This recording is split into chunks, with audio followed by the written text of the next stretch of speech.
Ayun guys, tapos na naman yung pag-overtime ko ngayong linggo. At saka ayun, buti na lang hindi umuulan. Diyan sa Pilipinas, malapit na naman yung tag-ulan. Panahon na naman ng paggagawa ng mga bata. In Ilocano, tiyempo pinag-aaramid ti ubing no pinagtutudo. Talaga naman, di ba? Ano ba naman yung akuan mo? Gagawa ka ng bata pag tag-init, ang init-init na nga, tapos magpapawis pa kayo ng partner mo, di ba? Mas maganda gumawa ng bata pag pag tag-ulan, di ba? Ay, grabe. Ganyan naman. Kaya pag tag-ulan, maraming gumagawa ng mga bata. At saka kung saan-saan na lang siguro. Ay, nako naman talaga, oo. At ayun, may nagpipinta doon din sa sa pinagkatrabahoan ko. Mamaya babalik din ako para check upin yung mga ginawa nila, yung mga pinintahan nila. Tapos maglinis na rin konti kung madumi. Saka magpatay ng mga ilaw. Pero uwi muna ako para magpahinga ng saglit. At saka nagsaing din ako ng bigas. Tapos yung ulam namin natira nung nakaraan na araw na atay ng manok at saka yung balon-balunan niya, yun yung ulam ko ngayon. Pero konti na lang yung natira, pero pagkakasahin ko na lang para di magutom.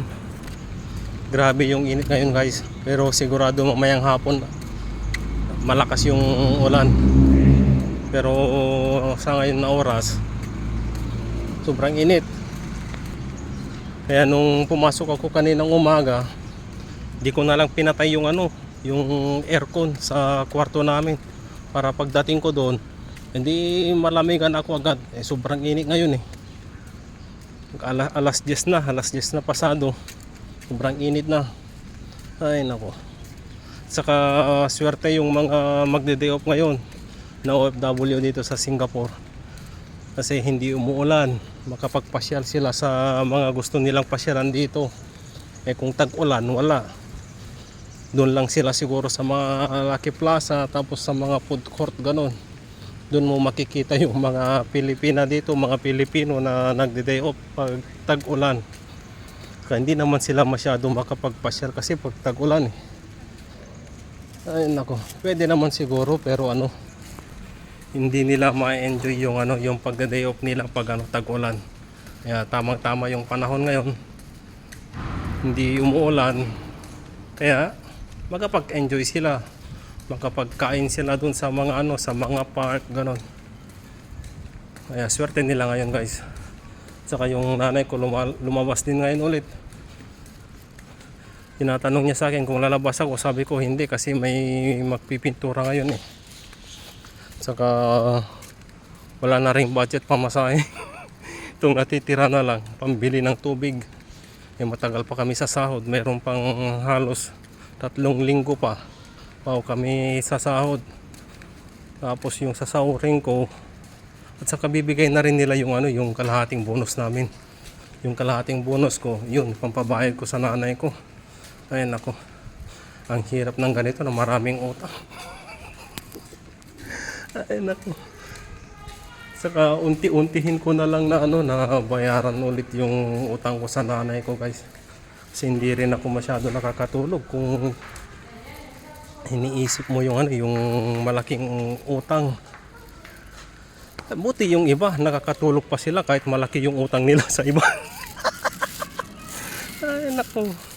Yun yung advantage ng ng gustong magbayad ng utang sa ayaw magbayad ng utang.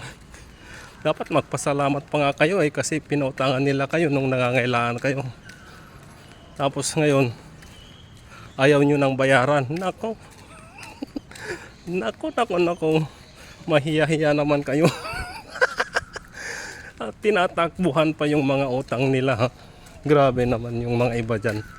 Wala akong pinapatamahan dito FYI lang guys. Wala akong pinapatamahan. Base lang sa aking mga nakikita at mga naririnig. At kung nanonood ka nito, kung natamaan ka, wala na akong pakialam. Di naman kita pinangalanan At yun lang guys, wala talagang pinapatamaan dito. Kasi ang hirap talaga guys na matulog. Lalong lalo na pag pag darating na yung sahod mo, kwenta mo na yung yung mga babayarin. Tapos ipapadala pa sa pamilya, allowance mo dito. Hindi porket na dito na kami sa ibang bansa, mayaman na kami. Hindi guys. Marami din kaming utang dito na dapat bayaran. Tapos yung yung inuupahan ko, mahal pa ng bayad, 500. Pag pinalitan na sa sa peso, halos pa na rin yun, 21,000 kada buwan yung renta ng inuupahan ko na kwarto. Ay grabe, malapit na rin ako sa aking inuupahan na kwarto guys. Ay, dito na ako sa Juicing Green. At saka maraming salamat sa inyong panonood guys, at mag-ingat po tayo lagi, at God bless po sa ating lahat guys, at happy Sunday po sa ating lahat. Peace, I'm out.